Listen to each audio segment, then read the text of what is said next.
Hello mga idol! Bago tayo magpatuloy sa kwento ni Yuseong ay mag-shoutout muna tayo. Shoutout po sa iyo idol, I am Vape Ping ng Cadiz City. Shoutout po sa iyo idol sa puso mo lang at pati sa Azuelo family ng Bulacan. Shoutout po sa iyo idol Jason Del Lova pati kay Miss Jennifer Besana Yabet ng Rojas City, Capiz. Shoutout po sa iyo idol Ruben Labanon. Shoutout po sa iyo idol Miko Biagkong at sa lahat ng Biagkong family. Shoutout po sa iyo idol Bricks Cam Anyo ng CDO. Shoutout po sa iyo idol Tidye na gwapong Batanggenyo. Shoutout po sa iyo idol Evelyn Rebato at sa pamangkin mo na cute na si Baby Kikay. Shoutout po sa iyo idol Harold at sa tropa mo na si Buboy Santiago ng Hagunoy, Bulacan. Shoutout po sa iyo idol Nico Carseda. Shoutout po sa iyo idol Herbie Garchitorena. Shoutout po sa iyo idol Ruben Mantalaba. Shoutout po sa iyo idol Rems Pag-ala. Shoutout po sa iyo idol Ariel Cabwang. Shoutout po sa iyo idol Jepoy Avila. Shoutout po sa iyo idol JM Padilla Alejo at sa lahat ng mangyan ng Bulalakaw Oriental, Mindoro. Shoutout po sa iyo idol Victor Pino at sa jowa mo na Pal Autos pero mahal mo. Shoutout po sa iyo idol Vibe Vortex. Shoutout po sa iyo idol Aurora Francisco. At shoutout po sa iyo idol Santino Dayaw. Maraming salamat sa patuloy na pagsuporta mga idol. Sa pagpapatuloy, kaliwang kamay, ang tanging dahilan ng mga paghihirap na kinailangan ni Pyongwide sa kanyang buhay. Ito ang dahilan kung bakit siya ay hindi kailanman kinilala ng Henamsek. Sa kabila ng kanyang mga tagumpay, tatanggap siya ng pangungutya tuwing may hawak siyang espada. Kaya, nagsimula siyang gumamit ng pana sa halip. Ito ay isang sandata na maaari niyang sanayin nang hindi nararamdaman ang paghamak ng kanyang mga kasamahan. Ngunit bilang isang mandirigma, gusto niyang makilala sa kanyang paggamit ng espada tulad sa kanyang hindi kapani-pani walang husay sa pana. Ito ang rason kaya nakaisip ng solusyon ang kanyang ama. Pinag-aaralan na nito ang mga lumang teksto ng Henamsek mula nang tumigil ang anak nito sa paggamit ng talam, ang Bolteng Splash Blade, Dragon Scale Stab. Ito ay isang pamamaraan na iniiwasan ng mga tao dahil sa kahirapan nito, sa kabila ng pagiging pinakamakapangyarihang pamamaraan ng Henamsek. Ngunit napatunayang simple lang ang teknik na ito para sa kaliweteng si Pyongwide, at dahil ito ay katulad ng paggamit ng bow, ito ang perpektong pamamaraan para sa kanya upang makabisado. Ang instant killing blow technique na nahirapang hawakan ng iba ay ginagamit na niya ngayon. Ilang araw bago nakalaban nila si Mamoru Miyamoto, sinabi ni Pyongwide kay Yuseong na ang rason kung bakit buhay parent siya ngayon ay dahil sa puwersahan ng kanyang ama na palabase ng kanyang ki. Binaliktad ng kanyang ama ang agos ng kanyang ki at puwersahan na pinagalaw ulit ang kanyang katawan, ngunit kung ilalabas niya ang lahat ng kanyang ki ng sabay-sabay, ang katawan na ito ay hindi na magtatagal pagkatapos noon, napapatagal niya lang ang kanyang katawan sa pamamagitan ng konting paggamit lamang ng kanyang ki. Ngunit sigurado siyang gagamitin niya ang lahat ng kanyang ki kapag nakaharap na ulit nila ang bastardong si Mamoru Miyamoto, at kung ang lahat ng bagay ay mangyayari tulad ng sinabi ni Bongde Ala, magkakaroon siya ng pagkakataon na malapitan ito sa panahon ng labanan. Iyon ang magiging pagkakataon niya para malunsad ang huling pag-atake. Makikita natin na matagumpay ni Pyongwide na matamaan ng pag-atake niya si Mamoru Miyamoto. Hindi na lang makapaniwala si Yuseong sa nagawa ni Pyongwide. Makikita natin na nagkaroon ng pagsabog sa lugar na kinaroroonan nila Pyongwide. Tinanong ni Giho kung nagawa ba ni Pyongwide na mapatay si Mamoru Miyamoto. Naiinis naman na sinabi ni Soso na manahimik si Giho baka malasin at hindi mangyari yun. Makikita natin ang isang tao na nakatayo sa makapal na usok. Ang taong ito pala ay si Mamoru Miyamoto na halos matamba na dahil sa pinsala na natamo nito. Makikita natin ang maraming sugat sa katawan nito, at sa bandang kanan ng tiyan nito ay may malaking butas dahil sa pag-atake ni Pyongwide. Halos mawala na ng malay si Mamoru Miyamoto dahil sa sobrang sakit na nararamdaman nito ngayon. Nabahala naman si Chorang Yung at Gokwon sapagkat nabuhay pa rin si Mamoru Miyamoto sa malakas na pag-atake na iyon. Kahit na si Yuseong ay hindi makapaniwala dito, naiinis naman na sinabi ni Soso na kasalanan lahat ni Giho ito, nagtataka na lang si Giho kung bakit niya ito kasalanan. Makikita natin na seryoso lang na nakatayo si Mamoru Miyamoto, napatingin ito sa may espada niya, at habang tinitignan ang Muramasa na naputol na, sa isip-isip niya na kung hindi dahil sa espada na ito ay siguradong patay na siya ngayon, talagang kahanga-hanga ang nakamamatay na pag-atake na iyon. Tinahak na ni Pyongwide ang landas ng talam na pinapangarap lamang ng karamihan sa mga gumagamit ng espada, at dahil doon, ang kanyang katawan at pati na rin ang espadang Muramasa ay umabot na sa limitasyon. Agara naman naglunsad ng pag-atake si Cho Rangyong, napansin naman ito ni Mamoru Miyamoto, nilunsad ni Cho Rangyong ang isang teknik na 14 Blossoming Strokes, second technique, Heavenly Engulfing Blossoms, subalit walang kahirap-hirap lang na naharang ni Mamoru Miyamoto ito habang sinasabi na kung masyado bang takot na takot si Cho Rangyong para atakihin ang isang tao na malapit na mamatay patalikod. Mayabang naman na sinabi ni Cho Rangyong na hahayaan niya lang maging madaldal si Mamoru Miyamoto, dahil maya-maya lang ay hindi na ito makakapagsalita pa pag pinatay na niya ito. Agara naman naglunsad si Mamoru Miyamoto ng maraming slash attack na tumama sa iba't ibang bahagi ng katawan ni Cho Rangyong. Hinding-hindi siya mamatay sa kamay ng napaka-immature na tao ang batid ni Mamoru Miyamoto dito. Nabahala naman si Mamoru Miyamoto nang makitang nagsisitaasan ang mga bato sa paligid niya. Makikita natin si Cho Rangyong na nagpapalabas ng malakas na aura at sinabi nito na sisiguraduhin niyang siya ang papatay kay Mamoru Miyamoto. Tulad sa mga mananakop na sinusubukan sana ni Mamoru Miyamoto na iligtas, hindi na lang makapaniwala si Mamoru Miyamoto sa mga narinig niya. Mapang-asar na sinabi ni Cho Rangyong na nahanap nila ang mga mananakop na sinusubukan tumakas sa daungan ng bundok Antang.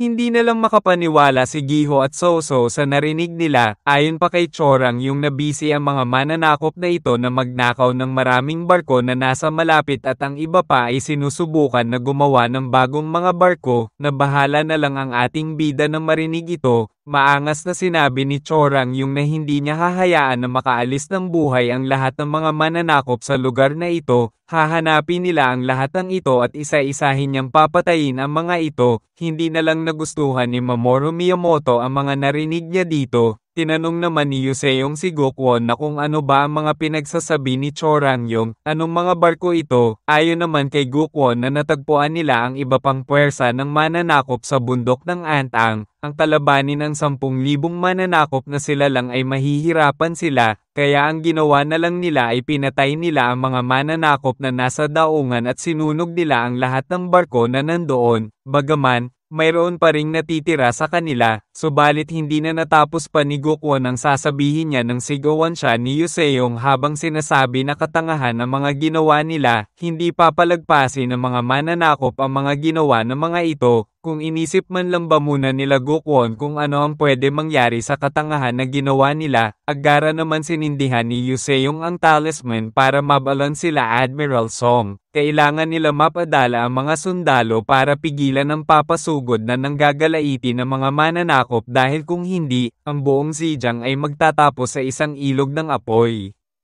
Hindi na lang makapaniwala si Cho Rangyong nang biglang sakalin siya ni Mamoru Miyamoto, na bahala na lang si Yuseong at Gokwon nang makita ito. Nang gagalaiti na sinabi ni Mamoru Miyamoto na mukhang masyado siyang naging magpasensya kay Cho Rangyong, nakalimutan niyang isa nga palang digmaan ito, at masyado siyang nag-expect sa lahat ng nandirito, subalit ngayon ay papatayin niya ang lahat ng tao sa bansang Jungwon. Maririnig natin ang malalakas na sigawan sa buong kabundukan na bahala na lang si Admiral Song at ang lahat ng sundalo kung ano ito, kahit na si Yuseong at Gokwon ay hindi na lang alam kung ano ang nangyayari. Makikita din natin kala Giho at Soso pati kay Jium Namgang ang pagkabahala. Habang sinasakal si Cho Rangyong ay narinig na din ni Mamoru Miyamoto ang dagandong at sigawan ng mga paparating. Nagpapanik na si Admiral Song dahil sa mga naririnig niya. Napapalingon-lingon na lang siya habang hinahanap kung saan manggagaling ang mga kalaban. Nababahala na lang ang ating bida sapagkat alam niya na ang sitwasyon sitwasyon ngayon ay mas nakakatakot pa. Sa panahon ng digmaan, ang tanging walang gana na lumaban ay yaong hindi kayang ipaglaban ang kanilang sarili, o mga sundalo na ang tanging paraan upang mabuhay ay ang pagsuko. Ngunit nang malaman ng mga sundalong iyon na kamatayan lamang ang naghihintay sa kanila pagkatapos mabihag sila, lahat sila ay mahigpit na lalaban hanggang sa mapait na wakas. Pagkatapos ng lahat, ang mga desperadong sundalo na may malalapitan at makakapitan na karagatan ay ilan sa pinakamakapangyarihang puwersang panlaban na kilala sa digmaan. Makikita natin ang 10,000 mga mananakop na papalapit sa kinaroroonan nila Joseon, na bahala na lang ang lahat sapagkat napapalibutan na sila ng mga ito. Mabilis na sumusugod ang mga mananakop para tulungan si Mamoru Miyamoto sa digmaan na ito. Patuloy na sinasakal ni Mamoru Miyamoto si Cho Rang-yong. Sinabi nito na ang nakikita nito ngayon ay ang tunay na digmaan. Minsan, ang mga taong gustong mabuhay ay sila ang namamatay, at ang mga naniniwalang malapit na silang mamatay ay silang nabubuhay. Nang gagalaitin naman na paulit-ulit na sinabi ni Cho Rang-yong na manahimik si Mamoru Miyamoto, sa sobrang galit na nararamdaman ni Cho Rang-yong ay ang lahat ng bagay sa paligid niya ay lumulutang. Kahit na ang mga sandata ng mga sundalo ay kusang lumalapit kay Cho Rang-yong, pati ang mga sandata na nasa sahig ay hinihigop ni Cho Rang-yong palapit sa kanya, na bahala naman si Soso at pilit na inaabot ang espadang Masamune dahil pati ito ay papalapit sa kinaroroonan nila Cho Rang-yong. Seryoso naman na sinabi ni Mamoru Miyamoto na ang galit na nararamdaman nito mula sa pagkawala ng isang kaibigan ay nakikita na walang iba kundi immaturity sa isang digmaan. Habang patuloy na naglalabas ng malakas na oras si Cho Rang-yong dahil sa galit ay sinasabi nito na tumahik si Mamoru Miyamoto. Makikita natin na dahil sa malakas na aura ni Cho Rang-yong ay nagkaroon ng malakas na aura sa paligid nila at ang lahat ng sandata ay malapit na dumaikit sa kanila. Nakakatakot na sinabi ni Mamoru Miyamoto na ang paghihiganti nito sa pamamagitan ng pagpipigil sa kanila na makabalik na sa mga tahanan nila kasama ang iba pang mananakop. Binitawan na ni Mamoru Miyamoto ang pagkakasakal kay Cho Rang-yong, at agaran na inaabot ang espada na Masamune, na labis na kinabahala nila Joseon at Soso, pati si Jium Namgang, hanggang sa tuluyan ng mahawakan ni Mamoru Miyamoto ito. Hindi na lang makapaniwala si Giho at Gokwon sa nangyari. Sinabi ni Mamoru Miyamoto na ang pagiging isip bata ni Cho Rang-yong ay hayaan siya nito na ituro dito ang halaga ng naturang aksyon nito. Tinaas ni Mamoru Miyamoto ang espadang Masamune, nagpalabas ng nakakatakot na aura at ginamit ang Utter Annihilation. Sa araw na ito, ang Zhejiang ay tuluyan ng maglalaho sa mapa. Agaran na tinamaan ng isang sundalo sa pag-atake ng mga mananakop. Malakas na nagsisigawan ng mga mananakop habang papasugod. Sinabihan ni Admiral Song ang lahat na huwag mag-alinlangan, kaya nilang labanan ang mga ito. Ang lahat ay bumalik sa kanilang formation ng mabilis. Ginamit ng mga sundalo ang Angdok Formation kung saan ang mga gumagamit ng pana ay nasa likod at naghahanda, habang ang mga spearmen naman ay nasa unahan ng mga pamapana at nasa gitna ng formation, habang ang nasa frontera naman ang mga sundalo na may hawak na kalasag. Makikita natin ang papasugod ng mga mananakop. Sa kabilang banda habang hawak ang espadang Masamune ay seryosong nakatingin lang si Mamoru Miyamoto sa kinaroroonan ng grupo nila Joseon. Hindi na lang makapaniwala si Joseon sa mga nangyayari. Sa ngayon ay kailangan na niyang isantabi ang kagustuhan sana niyang magpalit ng class papuntang Magus class. Ang kakayahan na yelo at apoy niya ay hindi nagagana laban sa espada na meron ngayon si Mamoru Miyamoto, at kung subukan man niyang gamitin ang mga kakayahan na ito, lilikha lamang ito ng isang mas malakas na kalaban mula sa isang taong maraming ng pinsala. Sa sitwasyon na meron sila ngayon, mas mabuting harapin niya si Mamoru Miyamoto bilang isang demonyo sa pamamagitan ng paggamit ng magkakasunod na hiwa.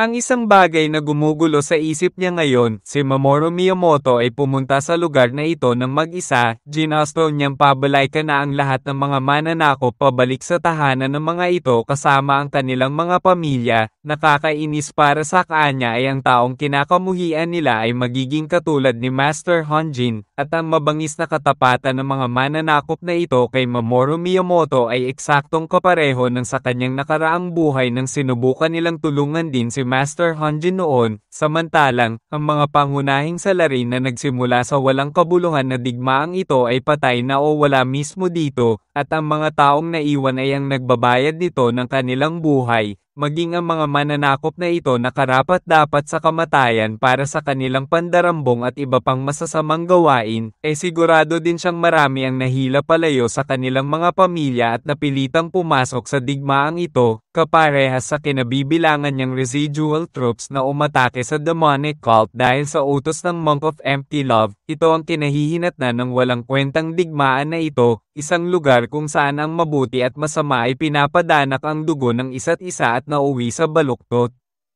Ito ay kabaliwan, sa kabila ng mga pinagsasabi niya kay Mamoru Miyamoto, nanatili lang siya noon na nakaupo at pinanood ang isang digmaan na naganap sa kanyang nakaraang buhay, mas kasuklam-suklam pa nga siya kung tutuusin kaysa sa ginagawa ni Mamoru Miyamoto ngayon. Ang ginawa lang niya noon ay ang sumapin ang mga nagpasimuno ng digmaan habang patuloy pa din na sinusunod ang mga utos ng mga ito. Paulit-ulit lang niyang sinasabi na kasalanan nila ito, ang lahat ng ito ay nangyari dahil sa mga setim na mga nasa mataas na pwesto na ito, gayunpaman wala siyang ibang ginawa kundi sundin ang mga pinag-uutos ng mga basurang namumuno ng mga ito. Siguro ito ang rason kung bakit ang kalangitan ay binigyan ulit siya ng isa pang buhay. Siya lang ang nandirito ang naka-experience ng tulad ng mabuhay ulit. Siya lang din ang nakakaalam na hindi dapat magkaroon ng anumang digmaan sa simula pa lang, at ngayong nakuha na niya ang kapangyarihang ito, ang responsibilidad niya bilang ang may hawak ng lahat ng mga alaalang ito, ay minarkahan ng isang landas na dapat niyang tahakin. Sa sanggang daan na ito nang hindi maibabalik ng mga pagpipilian, nag-activate na ang skill na Rightness Foundation at umabot na ito sa max level 10 kung saan ang kondisyon para makapagpalit ng class papuntang Galant class.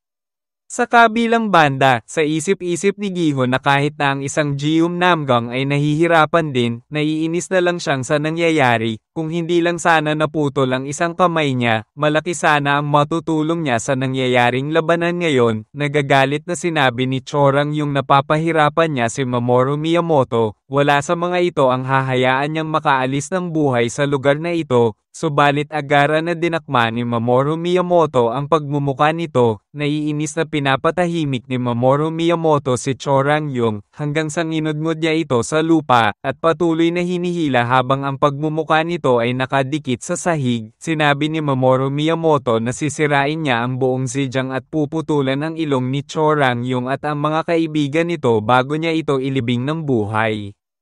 Subalit makikita natin ang mabilis na bumubulusok sa ere na kinabahala naman ni Mamoru Miyamoto ito. Ginamit ni Yuseong ang 10-weapon demon style, sextuple weapon art, the Eternal Divided Warrior. Makikita natin ang pagtalsik ni Mamoru Miyamoto sa ere, napatahimik na lang si Chorang Yung habang nakahiga sa sahig sapagkat nailigtas siya ni Yuseong. Matulis naman na tinignan ni Mamoru Miyamoto ang ating bida at nanggagalaiti, habang si Yuseong naman ay seryosong naghahanda lang. Agara naman na sumugod si Mamoru Miyamoto kay Yuseong at sa isip-isip nito na ang ating bida lang ang may kakayahan na lumaban sa espadang Masamyon, nakakapanghinayang man ito pero kailangan ni Yuseong na unang mamatay.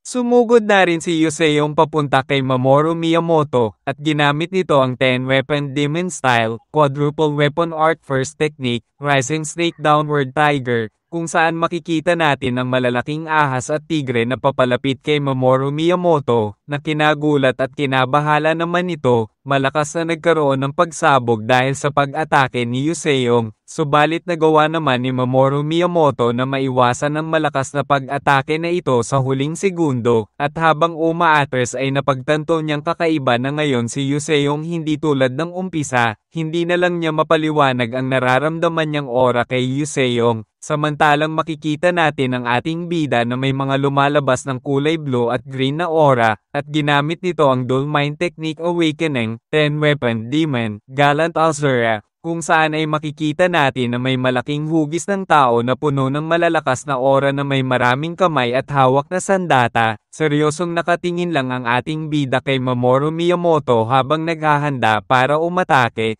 Matagumpay na nakapag-change class na si Yuseong at ngayon ay isa ng Galant class. Natanggap na din niya ang unang class ability, at ito ay ang Awakened Being. Wala na lang masabi si Mamoru Miyamoto sa nakikita nito ngayon. Sinabi nito kay Yuseong na ang pagkakaroon ng ganitong kalakas na kapangyarihan sa murang edad na meron ito, nakakapanghinayang para sa kanya na patayin ang isang tulad ni Yuseong. Subalit paano kung ganito ang gawin nila, kung mangangako si Yuseong na hahanapin siya nito pagkalipas ng 3 taon, ay hahayaan niya itong mabuhay ngayong araw. Nagtataka na lang si Yuseong sa mungkahi na sinasabi ni Mamoru Miyamoto, kaya tinanong niya kung ano naman ang mangyayari kapag nahanap niya ito. Natutuwa na sinabi ni Mamoru Miyamoto na kung mangyari iyon ay magkakaroon sila ng isang duelo. Sa tingin niya na mas magiging mas masaya ang paglalaban nila pagkalipas ng 3 taon kay ngayon mismo sapagkat mas lalo pang lalakas si Yuseong sa mga araw na iyon.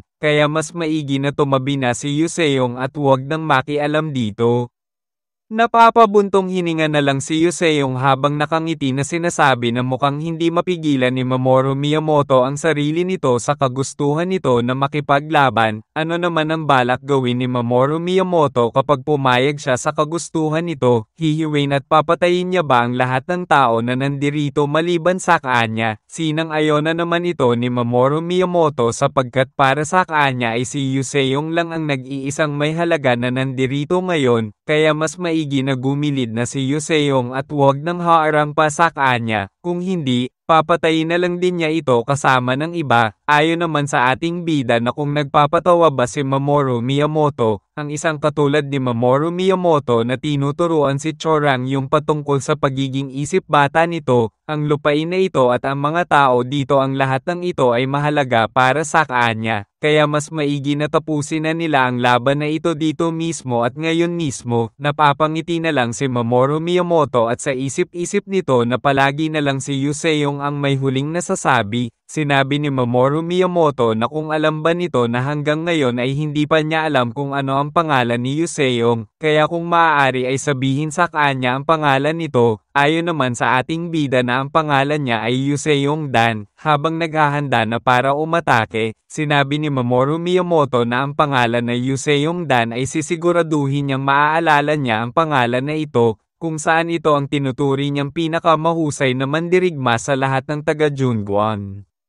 Nagkaroon ng panandalian ng katahimikan sa dalawa, habang ang dalawang ito ay nagpapakiramdaman lang kung kailan aatake, hanggang sa nag-umpisa na si Yuseong umatake at makikita natin na ang malaking imahe ng Dual Mind ay naghahanda na para maglunsad ng pagpana. Samantalang nagagawa naman ni Mamoru Miyamoto na miyusan ang mga malalakas ng pagpana ng aura habang papasugod kay Yuseong. Bigla naman ginamit ng ating bida ang scattering image, na kinabahala naman ni Mamoru Miyamoto, hanggang sa makalipat si Yuseong sa itaas ng ere, na kinagulat ni Mamoru Miyamoto ito. Agara naman na naglunsad si Yuseong ng atake, malalakas na tumatama ang araw na aura, at sunod-sunod na nilulunsad ang pag-atake na ito.